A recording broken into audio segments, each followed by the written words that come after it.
Okay, hello everybody. Thank you for joining us today, or this afternoon, or this morning, wherever you are joining us from. Today we're going to have a look at the Executive MBA program in partnership with Ducere and the University of East London.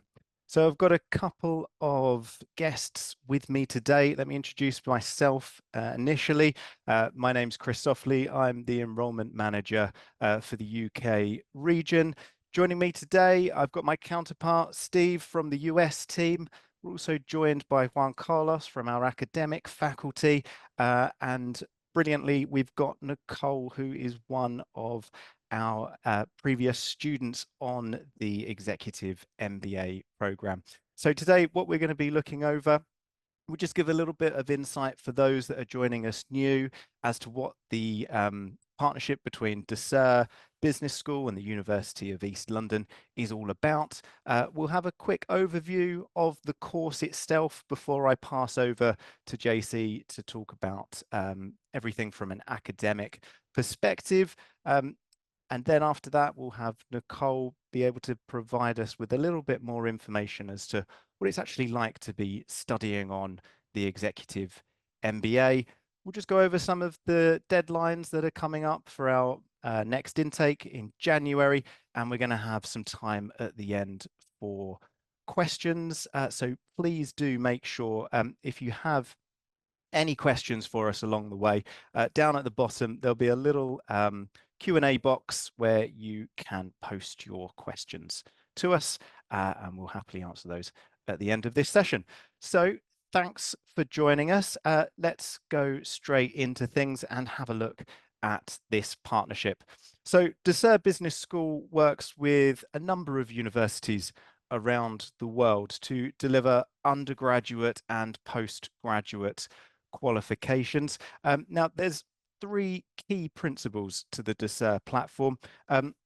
It's that the courses are 100% online. So these are remote programs that you'll be studying on. They're also built on applied learning principles. So you'll be able to bring in your own case studies for your assignments that you write. You'll be able to write from your perspective about the business that you work for, the sector that you're operating in relation to the subject areas that are being taught. So you're getting a real practical approach to your education, and it is all coursework based, so there are no exams through the Ducere platform. Now, if we move on to the next screen, we can go into a little bit of detail as to what the Executive MBA is all about. Now, it takes 1 year to complete, and over the 12 months, it's broken down into 5 modules plus a group project. So those modules are going to have you look at a pretty broad curriculum. You've got business strategy, leadership, finance, marketing, and digital transformation. Now, the way that each of these modules will work, they run in 7-week blocks. So you're not sort of overlapping those modules as you go. Now that does slightly change in term 3 when we introduce your live project. Now what we do is we have this, as I said, instead of exams, what you'll do is working together with your fellow students, we will partner with a business and have a live project for you to work on. You're going to pull together reports and presentations and ultimately come up with solutions to these real world problems that these businesses are facing.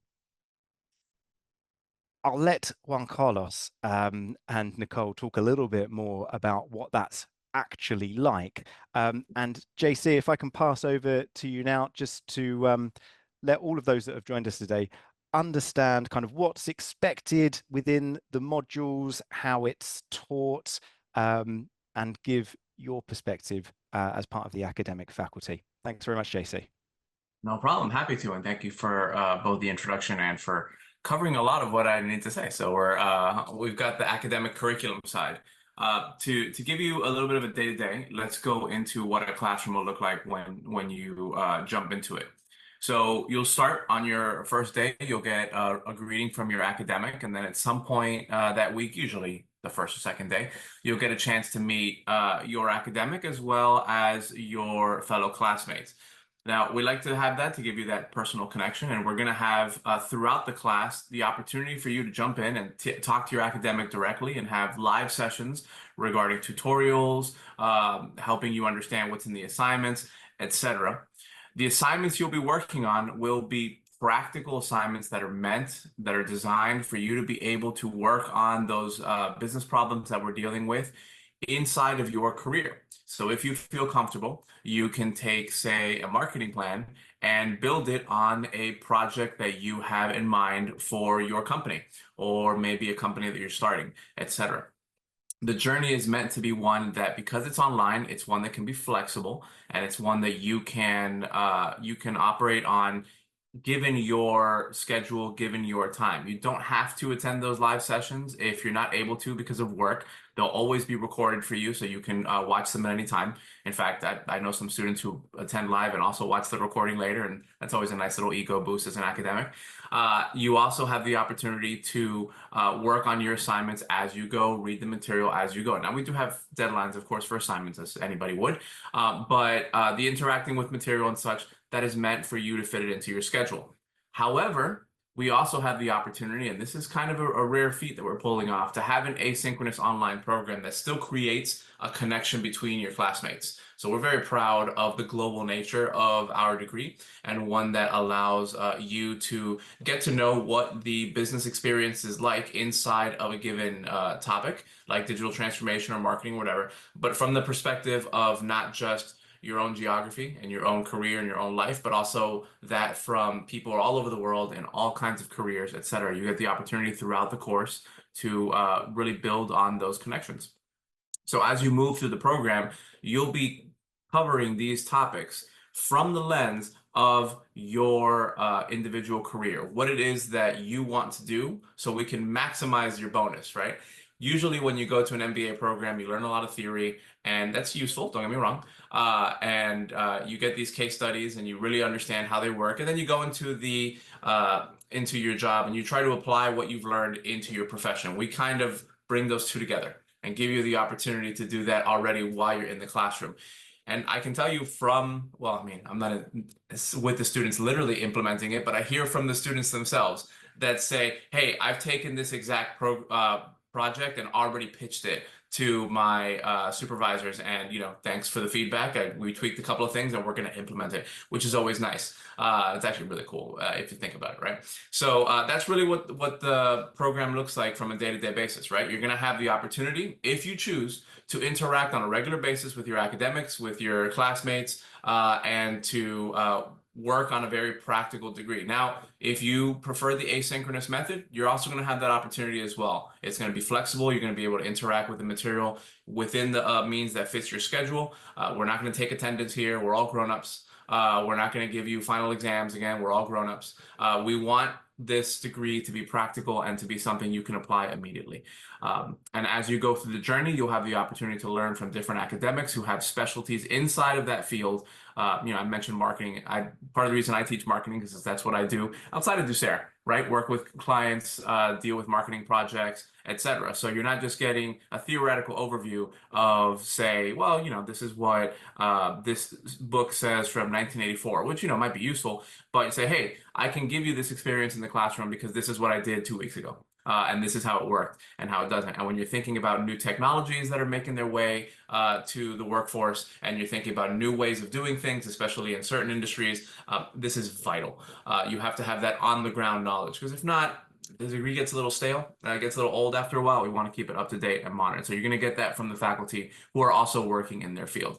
And then, as Chris said, at the end, you're going to get a chance to apply everything into a really cool project where you work directly with a client that asks you to do some projects that are directly related to your degree. In my experience, that I had the opportunity to be the academic advisor on those projects, the work is excellent and the students have a ton of fun doing it. And it's something that is, again, rather different about our program than others, but let's not put the cart before the horse. Hopefully you have a clear picture of the academic program, but I'll be here at the end to answer any and all questions that you have. And now it is time for me to pass the baton along. Thank you very much, JC. Insightful as always. And yeah, absolutely. Any questions that people have, please do start popping them down into the box that is at the bottom of your screen, and we can get to those at the end of this session. And now I'd like to pass over to Nicole, who was a student on the executive MBA program. Nicole, when did you start with us on the EMBA? I started just over a year ago. So we are, I guess it was the March. We all just graduated in September. So on September 3rd, we were at UEL in London, graduating. So we just finished. Congratulations. And yeah, that's a really important part of this as well, actually, for people to understand. Although this is an online program and all of your studying will be remote, of course, you will be invited to attend the graduation ceremony on campus at the Docklands campus for UEL here in London. And it's such a fantastic opportunity to celebrate your success throughout the program. So we look forward for anybody that's going to join us on this program in January or maybe beyond for when we get you through to graduating on the course. So Nicole, I'd really love it if you could take this opportunity just to kind of share a little bit of information about sort of maybe what brought you to the program, why you were looking for an MBA, and why this ended up being the right fit for you.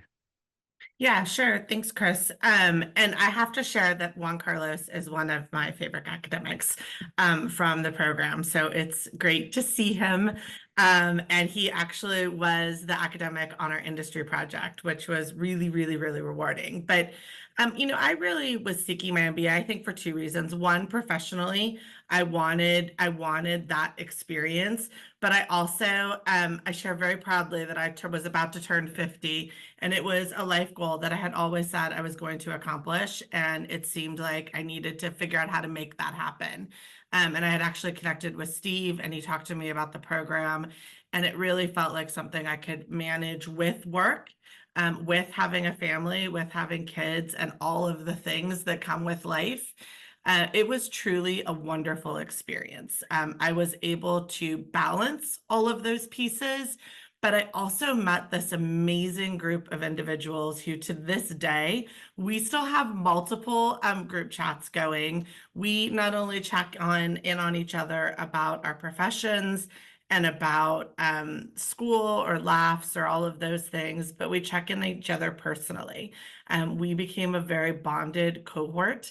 And I would say that some of the people in that group have become my dearest friends that I really count on from across the world. One of our friends is in New Zealand, they're in the US, they're in England.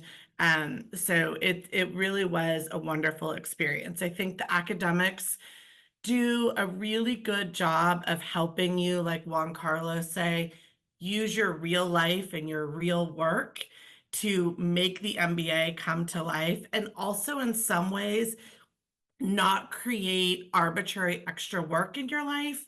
You can say, this is my real work. This is the problem I'm really facing, or the opportunity I'm really facing on my work. And you can turn that into your 3,000 word, 10 to 15 academic reference assignment every few weeks. I think the other thing is that I loved that the sessions were recorded. I did always try to join live because I wanted that interaction and be able to ask questions.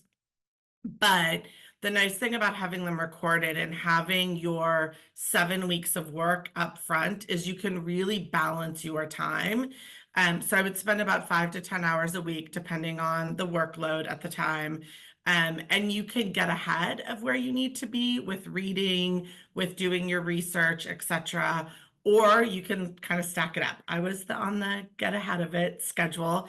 And the other thing that's really great is all of your assignments are published in that first day. So you know what your first assignment is and you know what your second assignment is. So as you're reading for context, you can cite things and reference things that you're like, oh, I might want to come back to this. This might be relevant. So having all of that in advance and the academics being there was really wonderful. I will also say I loved our industry project. It was such a gift to be able to work on an international project it was a karate studio, and we are actually still in touch with the gentleman that we helped, and he has put a lot of that into work. But working with Juan Carlos, who really challenged us and said, you're not writing this from an academic perspective, you're writing this for someone's real business and their future. And, think about all of the skills you've learned over the last year and how those can really help him run his business and move his future forward. So this was a gift to be able to do this. So I'm a huge fan. I say make the time to do it. You won't regret it. It is a wonderful, wonderful experience. Thanks, Nicole. And just kind of as we're talking about those projects as well and the impacts that they can have, I mean, you've got to think about how this is kind of sectioned up into two really important pieces. You've got all of the coursework that you can complete for your role, for your business and your sector that you're working in. But that industry project, we have worked with so many companies now, both small and large, and to know that you can affect real change through this course, I think is the biggest difference, when comparing this to some of the other programs that exist out there. Now, for some of those that have joined us today, I've probably told them this already, but one of the things that sets us apart from other programs, you've got to have professional experience behind you to qualify for this course. So one of the things that we think is really different is that learning environment, amongst your student peers, to be able to talk to people about what's in the class, but actually, how does that work in the real world? And I think when you compare that to some of the campus programs that exist out there, people might be coming straight from undergraduate courses and then doing their MBA to accelerate their careers. And there's nothing wrong with that. There absolutely is a place for those programs to exist. But it's where we see ourselves as being a little bit different. When you've got that professional experience behind you, those conversations that can take place in the classroom or in the study sessions, or maybe within your WhatsApp groups as well, being able to say, how can I make this work within my industry? Share that between each other is a fantastic opportunity. Now, some of the questions that we've got coming in, Nicole, we've got one directly aimed towards you, if you don't mind helping us out on this one. We've got a message from Louisa who's asked, how easy was it to actually manage the course alongside work and things like family responsibilities? Obviously, it's always going to be an investment in time, but how did you kind of make that work? It's funny. We were actually just talking about this in our cohort WhatsApp chat, and we were saying how did we have so much time for school, yet now that we're out of school, we are back to being so busy and can't find time to even get together for a happy hour this month. So here's what I would say. And I mentioned this a little bit before, is you have all of the work for the 7 weeks up front, and really taking the time to divide it out. I was able to do that by saying, this week I only have 5 hours, so these are the things I'm going to accomplish. But I know that on this Saturday, I'm going to have to lock myself in the office, and every person that lives inside of my house is going to have to leave me alone so that I can get this work done. I also did things like, I used, there's a reading app that you can read, you have your academic books read to you. So sometimes when I was driving or traveling on a plane, I would use that to listen to my work. It honestly really balanced out. I mentioned I turned 50. I went to Italy for 2 weeks during that time. So I got all of my schoolwork done prior to going, and then got work done when I came back. So I was able to do it. And there was our cohort was pretty significant in size. And we would always talk about, there were weekends when some of us had turned in our papers, and There were some people that had had a really busy week at work, and so we would support each other in the chat. And we would say like, hey, I'm writing my, this paper, and I know we read something about whatever it was, and someone would help you find the references, etc. I'll tell the truth, I completely struggled in finance. So love Juan Carlos. He made my life very easy at the time. Finance was on the struggle bus. And my cohort was there to support me and help get the work done. And I think that's how you balanced it, because there were so many people in it together. And in I terms also of, oh, sorry, go on, JC. I also do not like finance. That's not my thing. But luckily we have finance professors that are very talented who cover that class. Correct. I think it's probably one of the most common questions that we have come to us from, for myself and Steve working on the enrollment side of this is, how difficult is that finance module going to be? And I think if you're not involved with that on the day-to-day, I know of people who come into this course who are operating in C-level positions, board level roles, and they'll say, look, I am super confident about all of these different areas. But as soon as our CFO starts talking, they just shrink and they don't want to comment because they don't want to look stupid. And I think one of the things that we are able to deliver across this course is we put over that information in a way that is really accessible, and we can bring that to you, help you understand these sort of theories, these terms, the methodologies behind it, and give you that fantastic kind of academic foundation moving forward to be really confident in all of these areas, because it might not be finance for you. You might come into this really strong with that, but you've got questions over how to excel within leadership or its digital transformation, whatever it might be. But yeah, it's so common to hear that about finance within it, but hopefully we can put everybody at ease around that. JC, what I was going to bring to you, just as we were talking about kind of time management, how have you felt kind of like the development of AI tools and different pieces of software that exist out there that can really help students these days in terms of taking that study time and really maximizing it? Oh, you're on mute, JC. Yeah, sorry about that. So there's a few ways to think about AI. Of course, we want to use it in the most academically acceptable way possible. So that means, not writing your papers for you. It's between us, it's not going to do a very good job anyway. So it'll be pretty obvious to tell. But there are some actually really great uses for it. So digesting information and making it a little bit easier to understand as let's call it either a preview or a recap, is pretty useful. There's a tool that Google has put out called Notebook LM. And what's cool about it is that it can take a link, any link that's on the internet for the most part, and you drop that URL in, and then it'll create like a 10 to 15 minute AI podcast for you. That actually does a pretty good job of explaining an issue in kind of a conversational way.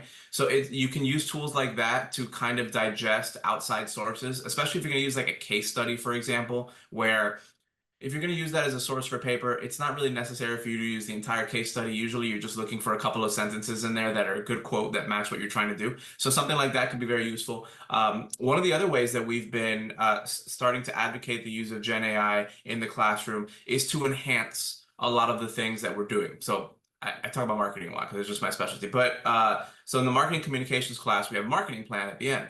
And one of the things that has always stood out as a way of making a marketing plan better, and I'm talking about in the real world here, not just academically, is when you can show examples of what you're trying to do. Now, I can tell you as somebody who's a practitioner that is a pain in the butt. Putting together examples of what social media posts are going to look like, a year ago, that was a big pain. Now you can go into Stable Diffusion or DALL-E and you can mock up some of the things you're trying to do. It's additive. It's not required, but it's additive to your paper. And it makes it much more clear what you're trying to do and demonstrates, this is my strategy. This is what it's going to look like. This is how I know I'm going to appeal. We also use it to create customer personas. I actually did a tutorial one class ago that walked students through using ChatGPT to create a customer persona based on a certain criteria. So I gave them like it was election season here. So, and I have some experience in that. So I gave them a fictitious campaign amendment, and we would be trying to figure out who the target audience was and creating personas and stuff. So I'm gonna cut it down because I can talk about this forever. But the point is that these tools could actually serve as valuable insight. There are some areas where we don't want to use it, but every academic will tell you don't use it for this. Just as long as you don't do that, you'll be in trouble. You won't get in trouble. But the good uses outweigh the bad, and it's definitely a place where you can use it to enhance your learning and really grow what you're getting out of the program. I would also just share like Grammarly, especially if you're concerned Yes. about the academic references piece. Grammarly is a wonderful, wonderful resource. You still have to check it to make sure it does not like mess up your appendix or etc. But Grammarly is a wonderful tool to really support your academic journey. Yeah, and that's a great point, Nicole. Like even moving beyond Gen AI, there are so many tools available now. I mean, I did my MBA not that long ago, conceivably, right? It was about 15 years ago I graduated, give or take. And the amount of tools and resources you have available to you as a student to make your life easier, all on the up and up, are just like, I mean, it's night and day. Like night and day isn't even a stark enough difference to demonstrate how different it is now. So like there are no shortage of tools that will make your life easier and allow you to focus on the meat of the program, which is the learning. Great answer. And we'd had a question about, writing assignments and people that have been out of the educational setting for some time. So I hope that has helped answer that question that we had around that. I do want to add something to that, Chris, that because we get that question a lot. And the truth is that students get worried, especially at the beginning, when they're worried about academic writing versus writing in another context. And there's two things I would say to that. First and foremost, that your academics are there as a resource and you can speak to them on the regular basis and they will, as best as they can, walk you through the process. And that's where the live sessions really have a benefit, right? Where you can ask those questions and get that direction. But on top of that, I always point students to the fact that our papers, as we've discussed here, are meant to be a links to your current career, right? And as such, there are academic components, right? There's referencing, et cetera, but the papers are meant to be practical, right? And if it was an academic jargon thing, then you wouldn't be able to turn the document into your supervisor and say, hey, I think we should do this, right? But our goal is to give you the ability to do that, to hand it over the day after you submit it, say, hey, I want to do this. What do you think? And they might look at a references page and see, I don't understand what this is. But the rest, they might be able to read it and say, okay, I know exactly what you're doing for. And that's what we're going for. The academic side is important, and I'm not going to say it's not. And Nicole can verify the importance of it in areas of, making sure that you're doing all the right things. But your academics will work with you if you have any questions there. And it's not the most important thing. The most important thing is the core substance. Making sure checking all the academic check marks is important, but it's not the key. It's practical. Making sure that this knowledge is applied to wherever you're trying to apply it to. Perfect. And I'm just going to move over to some questions about how this course is accredited and how it's recognized in some of our different regions. I'm going to bring in my colleague Steve here just to look at this from the US angle. Steve, we get a lot of students coming in from the US and North America overall. Could you provide a little bit of insight just as to how this is recognized over in the States? Yeah, so very common question that we get. We are very focused on accreditation here in the US. I mean, with over, I don't know, what is it? I think 2,500 colleges here in the US. It's a way we try to differentiate the schools here. Education's become a money-making juggernaut here, as I'm sure you all know, and a drive that we try to differentiate those schools with that level of accreditation, and it's just not the way it works outside of the US. We have regional accreditation, which is our highest, most recognized form, what most reputable, recognizable schools have. And then it trickles down national, which is next, which is pretty nice, but regionally accredited schools typically don't take a nationally accredited degree.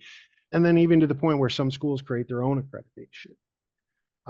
And in the UK, it's the government that does it. The University of East London is accredited as a public British university under the Royal Charter, so considered their highest, most recognized form of accreditation. It's what Oxford and Cambridge hold, two of the most world-renowned universities. So it is a public British university that you're earning your degree through, so a public British master degree that you're earning. But then we come into recognition, and the University of East London is a Title IV recognized institution by the US Department of Education, so the recognition is there. And then I always like to say that next would be perception. We always look at in the US is best for everything, including education, whether we're right or wrong. But right there is going to be the UK's educational system, because it's where ours came from, albeit back in the 1800s, but it's where it came from. It's what we're familiar with, what we're used to. So we really don't see the issues to any of our students here in the US or in Canada with that recognition, with that background of it, of getting a UK education where it is not uncommon. You can get a master's degree based upon your work experience, not your level of education, which is where we're really trying to hit at. Most of our students don't have a degree. Some do. Some even have a postgrad degree, but most of our students don't have a degree.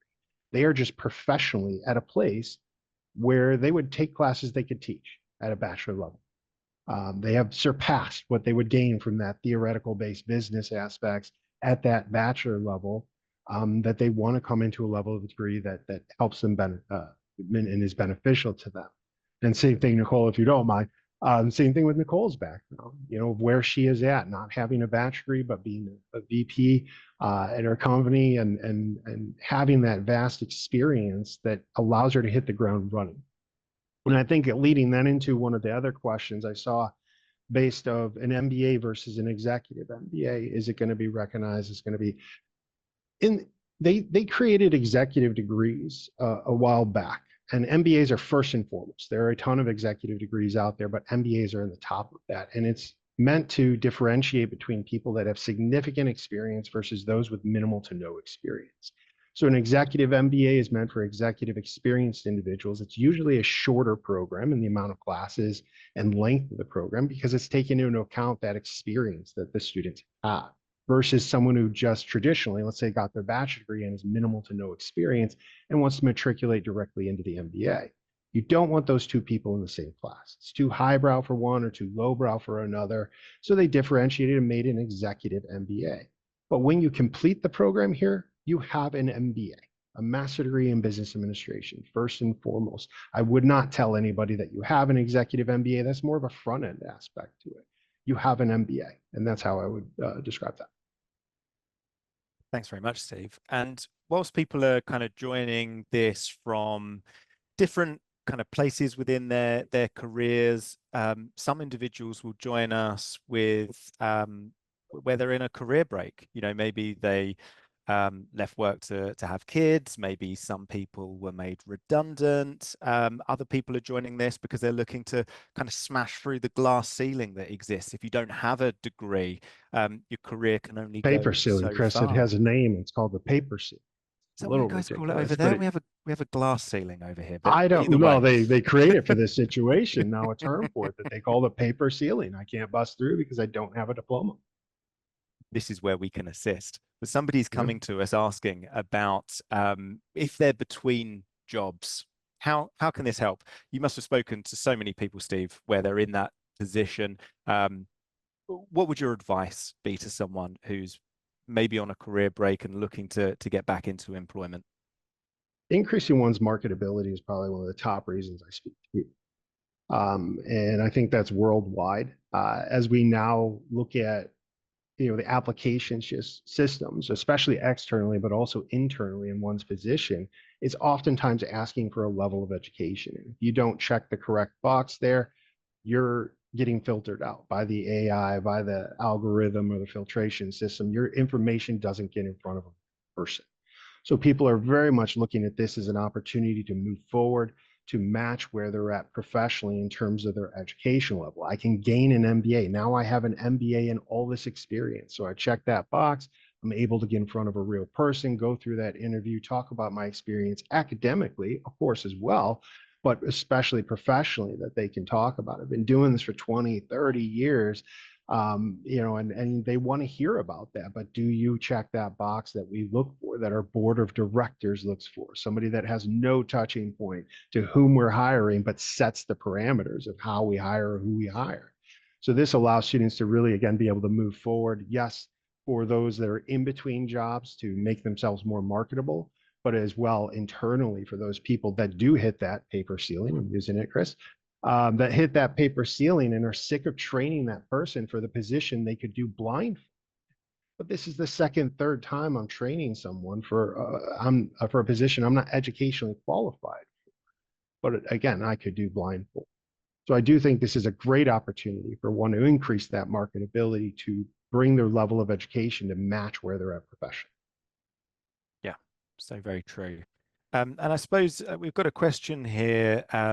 Somebody's asking about the sector that they work in as an accountant.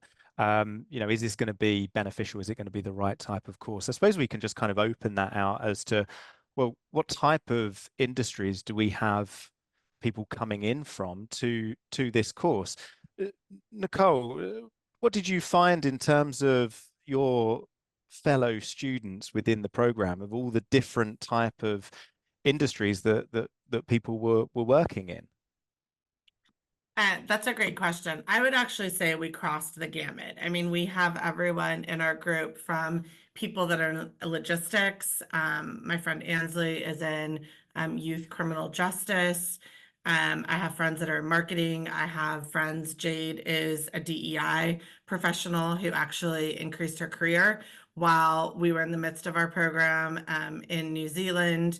I mean, I would say we have someone from every background. We actually had finance people that could help me with my finance questions. But I would say we are a really robust and well-rounded group. We actually had a doctor in our group who had gone back for his MBA. So he had a PhD, but was expanding his business knowledge. So we were a really well-rounded group. I would say we are probably mostly closer to the 35 to 50 age group. But that might just be who I bonded with. We had people with really young kids. One of the people in my group has 4 young kids and works for Boys and Girls Club. So, I mean, we were a pretty robust, well-rounded group. And that's what we seem to find in terms of the demographics overall, all the different intakes that we have on this. It is people coming to this later on. As I said, you've got to have that professional experience behind you to qualify for the course anyway. So I think that's what we find. People, I'll speak to them initially and they'll be concerned that they're a mature student coming into the course.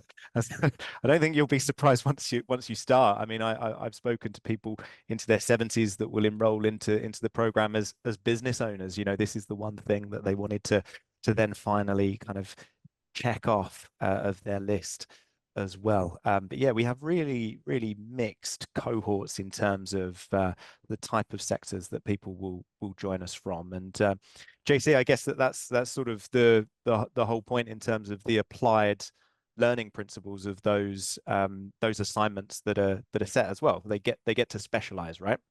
Exactly. But the good thing about the assignments is that they are, with some exceptions, I find them to be relatively flexible to different circumstances. Like take, for example, digital transformation. So I don't use all the examples from the same class. In digital transformation, one of the assignments requires you to think about a transformation in the past, and then another one about planning for one in the future.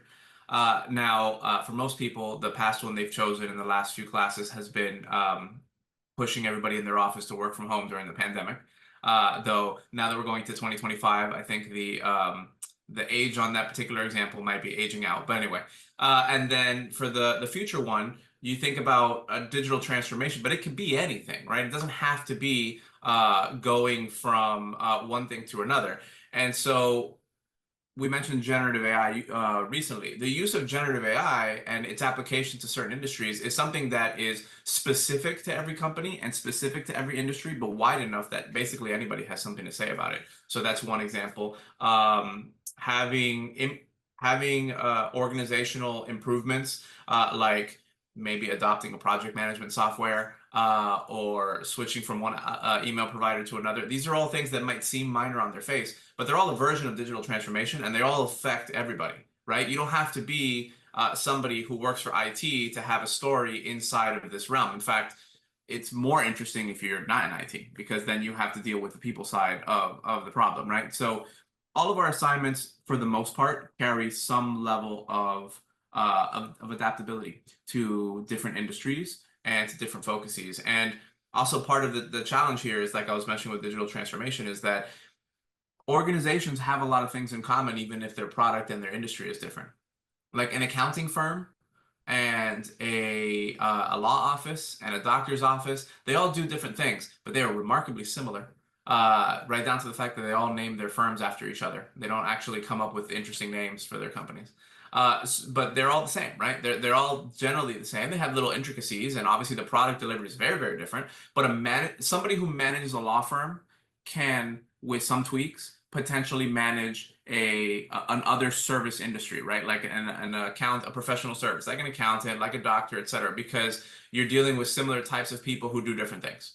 And so you can apply the measures of each and every class to your industry with, a little bit of massaging sometimes, but that's also where your academic comes in. You can talk to them, they can guide you through the process, what you should work on, what maybe isn't going to work so well. But I've yet to find students who can't apply their material, at least in large part, to what they're trying to do, if they choose it. And this is an important thing here. We get this question sometimes. You don't have to, if you don't want to, do your work on your industry. We have designed it so that you can. However, if you work in a highly specialized industry, or if you're trying to move into something else, you can work on it with something else. You can think big picture with major companies if you choose as well. I don't want to give the impression that if you're not super interested in your specific company, you can't do this program. It is just, the difference is that it is an option to you, and it is rarely an option to you at other programs. I would just add to what JC said. I ended up writing one of my marketing papers and comparing it to the marketing aspects of Traeger barbecues, because I bought one thanks to my husband and a show that he watches, Dan Patrick's show. And so I was like, well, now this is how I bought this, and now I'm going to use this as my academic paper. In terms of the materials that are in the course as well, as we're kind of looking at how people are going to be writing about the industries that they're working for, or potentially, maybe looking elsewhere. But in terms of the content of the modules, how are students able to access that? We've got digital libraries. It's going to be through the Canvas platform. JC, can you just talk a little bit about how that works and how students will be able to read their materials on that online platform? Of course, and when I'm done, I'll try to be brief. I actually want to get Nicole's input on that, because nobody can tell you how to use the content like somebody who's used the content. But from our perspective, Canvas is the best LMS out there, and trust me, I've been teaching long enough that I've used all of them. None of them are perfect, but Canvas is the highest on the list. And the great thing about Canvas is that it is universal function, meaning you can use it on the browser like I do. You can use it on your phone. You can use it on a tablet that has apps. It's the website itself is also pretty flexibly designed so that you can even use it on the browser on your phone if you want. When you go into Canvas, you'll be able to see all of the material. And like Nicole has mentioned, on the very first day, you'll be able to see all of the material from the class, including the assignments. There's dedicated pages for everything. They walk you through what's expected for each assignment. There are Canvas chapters that discuss all of the material for that class. The material for the class is multimodal, which means that there's text for you to read, there are videos for you to watch. There are external links to other sources that we feel are appropriate. There's also an announcement section that you will get communication from your faculty on a regular basis. If you have your notifications set, which most students do, you'll get those via email, but you'll also have that square in Canvas. So basically, the long and short of it is that Canvas is your home for academic learning, and it will be a one-stop shop for you throughout the program. It's probably, safely said, the best LMS out there, so we're very happy to be partnering with them, and it will deliver for you in basically any mode you want to use it. Now, as an aside, I always recommend writing your papers on a computer, but if you want to submit it on the phone, you have the option to do that as well. But I feel like the student perspective here is key, so this is where Nicole gets another chance to shine, like she has all session. Thanks, JC. You know, one of the things I loved, and I loved Canvas, I'm a big fan. But one of the other things that I would say is in the beginning, there's an intro section in Canvas that Ducere provides where there are links to the UEL library. There are links to all of those additional resources. I even remember there was a video that was all about academic writing in there, but from that academic resources perspective, you have all of those links, and you can also use your student ID to sign in to other resources. So like Harvard Business Review, etc. But all of those links at the end that JC mentioned, those additional academic resources, they're great for when you're trying to write your papers. I mean, you do have to find different sources, but the links are there and you can continue to search for them. The other thing that I discovered during my journey was Google, not only Google Books, but Google Scholars. I had to think about that for a second. So Google Scholars is an amazing resource where you can even type in like a sentence about kind of what you're looking for, and it'll find you books or articles that are relevant. But you can also do that in the UEL library resources. There's a link in there that I can't remember the name of that links you to all the different periodicals and information that you can. Yes. It's a library. It just has a longer name, but yeah, Okay. it's our course library. Okay. But it's great. And the videos were also really easy and digestible that are put together. And they reference other resources. So I think the content was great and it was easy to use. And in terms of like additional, if people want to go into greater depth, but you know, we've got such an amazing amount of content available through Canvas and the digital libraries, and that's included within the course. Did you ever expand on that, Nicole, in terms of did you go out and purchase any additional books for the program? I did, but you know, I will share that I ended up going down some rabbit holes just because had become so interested. And so either different people in our course or Juan Carlos or different people had mentioned other books. I remember in marketing, there was a book that Juan Carlos mentioned. I think it was on our first class, and I was like, okay, I have to go buy it now. And so I did. But I didn't spend a lot of money. There was, I mean, just from that perspective, most things I could find online or through resources or through the cohort. You know, and we would share information with each other. I think I loved my cohort. I cannot say enough nice things about them. But you know, we would find interesting articles and we would share them in our WhatsApp group chat so that everyone could see information.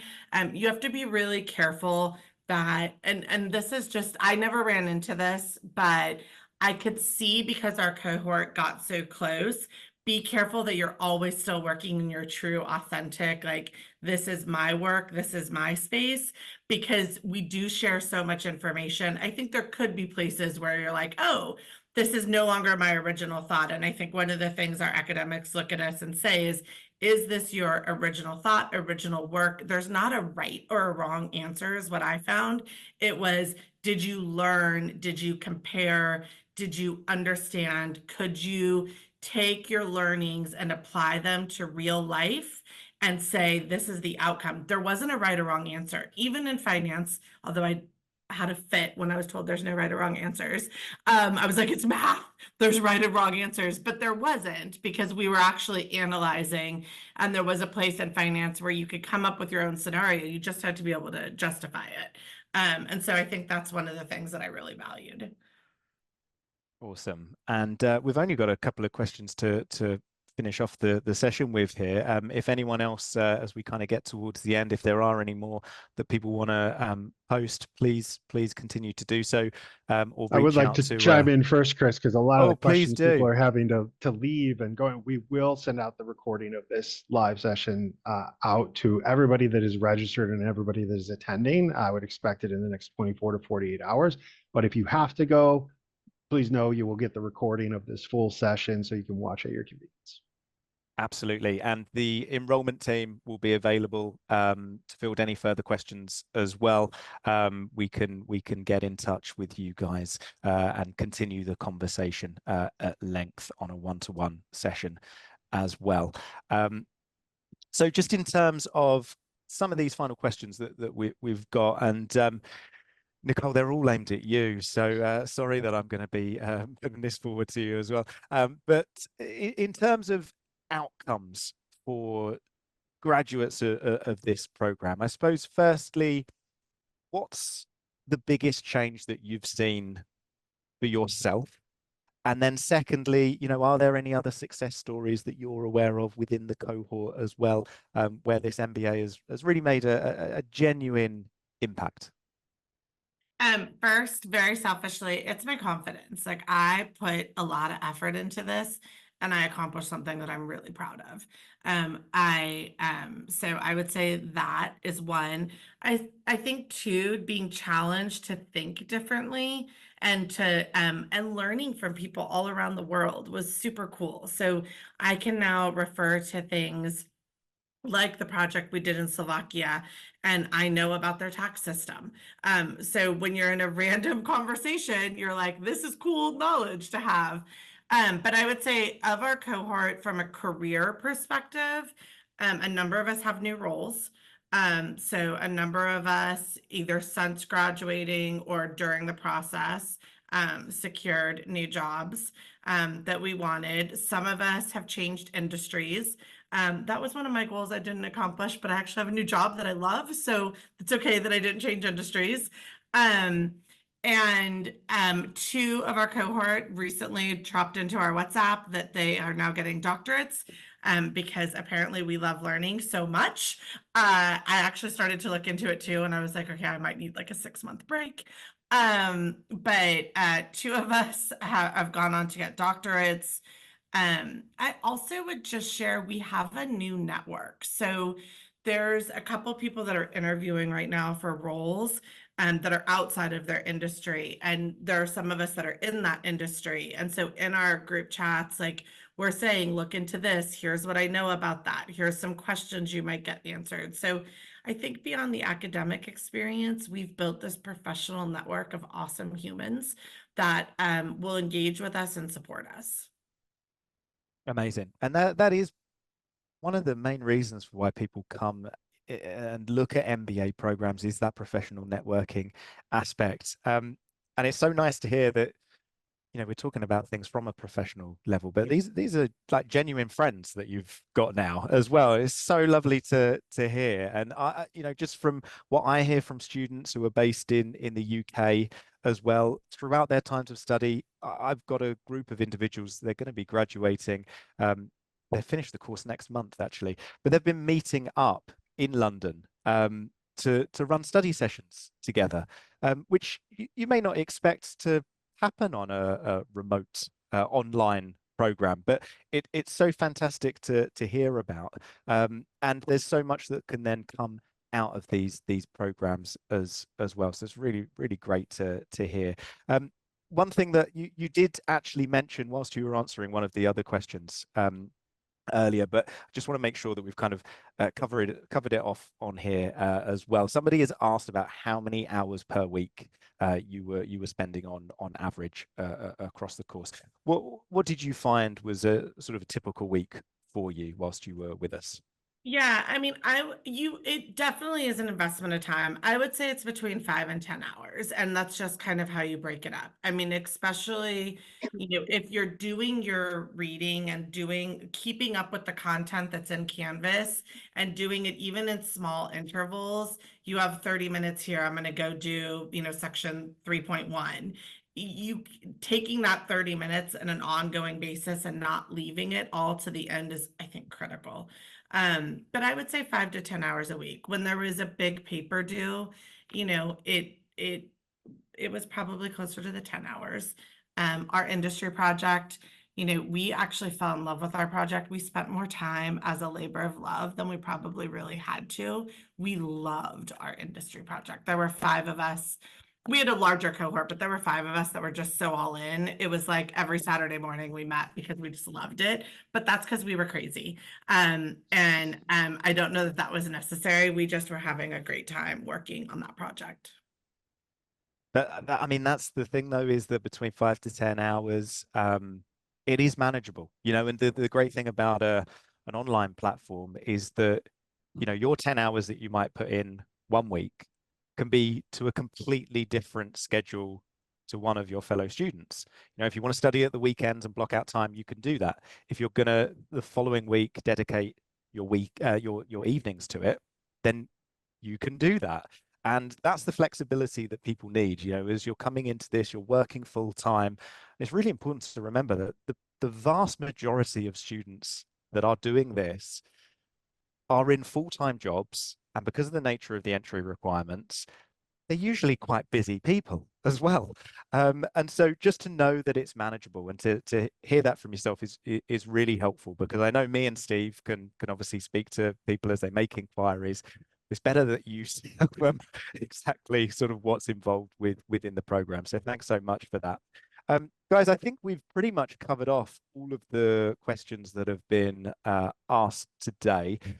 Just whilst we are wrapping up, we did have some of the deadlines for applications up on the screen. I don't know if we can get that back up, but if not, I can talk about it. Oh no, here we go.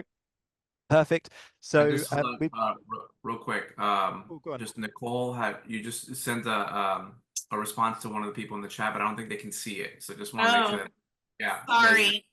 Thank you, Juan Carlos. Speechify. I was just saying, like, when you're talking about, thank you, JC. When you're thinking about time you're dedicating, Speechify is an amazing tool. Like, if you commute for work, you can listen to your books. If you travel for work, if you are on a run, Speechify it reads your academic journals to you. So it just is a great tool. Thank you, JC. Sorry. No, great spot. Well done for that. We've got the dates on here for our January intake. The applications will be closing soon. We've got 2 deadlines to pay attention to if you are interested in joining us on that next cohort. Anyone coming in through student finance, so that's here in the UK if you're taking advantage of the postgraduate student loan scheme, over in the US if it's Sally Mae, or in Canada if you are utilizing any of the student government support that comes through there. 6th of December is your deadline for getting your applications in. If you are a self-funding student, you do have an additional week to provide us with that application. We've got until the 13th of December. As I mentioned earlier, any further questions that people might have, or if you want to book in time with an enrollment advisor, please do reach out to the team. Let us know. You can have a one-to-one conversation. We can also book in virtual calls, and we can run through demos of the study platform as well. So anything that you need from us prior to submitting that application, please do reach out and let us know. We'll be more than happy to help. Now, I've just, before we go, noticed one more question that we didn't cover off. A question about any fixed time learning. So, JC, students will be provided with a calendar. They'll know when sessions are running, but there's no requirement to attend live. Everything gets recorded as well. So we do make this truly flexible for our students. Yeah, the answer to questions like this is my favorite answer, which is it depends. And the truth is that you have the opportunity to dedicate a fixed amount of time every week if you choose, regarding live sessions and how much you're dedicating to assignments, etc. But if you were a student like me who was better off binging stuff at the end and kind of like just doing it all on the last weekend, you're not going to be able to get away with that from a research perspective, but from a writing perspective, well, you know, if you don't like sleep very much, you can do that. So the amount of time you dedicate will depend, right? If you're like Nicole, who is a reasonably on the ball student compared to me, then you will have a fixed amount of time every week. and do it in stages. If you are like me and want to read it all at the end, then maybe reserve a couple of weekends to only do that and nothing else. I don't even know if locking your door and keeping your housemates out will be sufficient for that. But the experience is designed for you to build the experience around your life. So if you're the kind of person who has a very regular schedule and you want to build in a specific amount of time, then the program has that capability for you. If you're the kind of person who travels a lot for work and you want to make sure that you can do the job, do the course while you are at home, it's built for that as well. It's flexible in that way, and it's really about the time level that you're willing to commit and how it fits into your schedule. Now, I will say, assignment due dates are not movable, right? Those are the due dates, unless you go to the hospital, obviously, right? But the due dates are the due dates. But around those due dates, everything else is based on when you want to do it. I would just add to what JC said. So while I did dedicate time weekly because I was paranoid, there were a couple members of our cohort that like legit the week before something was due were like, I'm just getting started. And the WhatsApp would be blowing up because they would be like all in, all night, all. So it really is built for however you want to learn and handle the program. There's a follow-up question there, Chris, about the live sessions. So I can't tell you the fixed time of the live session right now, only because those live sessions are meant to be built around the time zone of the students that are in the class. So we have a very global audience, and because of that, we have students from all over the world. So the academics will set their times based on where the students are. Now, in the past for UEL, I've usually set my classes specifically for 4 p.m. UK, 11 a.m. Eastern time, and then also 3 p.m. Eastern time, which would be noon Pacific. They'll do those when we have a distribution that's usually about 2/3 Europe, 1/3 US, or sometimes it's been half and half that will usually cover the session. But I don't set those times personally until I know where the students are. If the students are based in Europe, obviously all of the sessions will be in the morning US time. If all the students are based in the US, then it'll probably be a little bit later, so it covers all of the US. If we have some classes, as we often do, with classmates from Africa and from Australia and from Asia as well, then the time zones will vary based on where those students happen to be. But I would say that you can probably reasonably guess when the sessions will be. Once you're in your cohort and you see where everybody's from and you have a good idea, then you'll get a flow there. But the important thing is that you will see on the calendar when the class starts, you will see when all the live sessions are from the beginning of that first day. And then you'll be able to plan for that and say, okay, I know when these live sessions are, maybe I can make these, maybe these other ones, I'll just watch the recording, or however you feel is best. Perfect. And there we go. I think we've pretty much answered now all of the questions that have coming in. Thanks, JC, for spotting that last one that just pops in before we wrapped up. Thank you, everybody, for joining us today. We really hope that you found that insightful and useful. Thanks to everybody that's joined on the panel as well. Just fantastic answers, and I hope everybody found that super helpful today. If you're looking to join us on the January intake, as we said, we've got some of those deadlines coming up early December. We really hope you can join us on the Executive MBA. Thanks so much for joining us today. Have a good evening or the rest of the day, wherever you're based. Thanks, guys.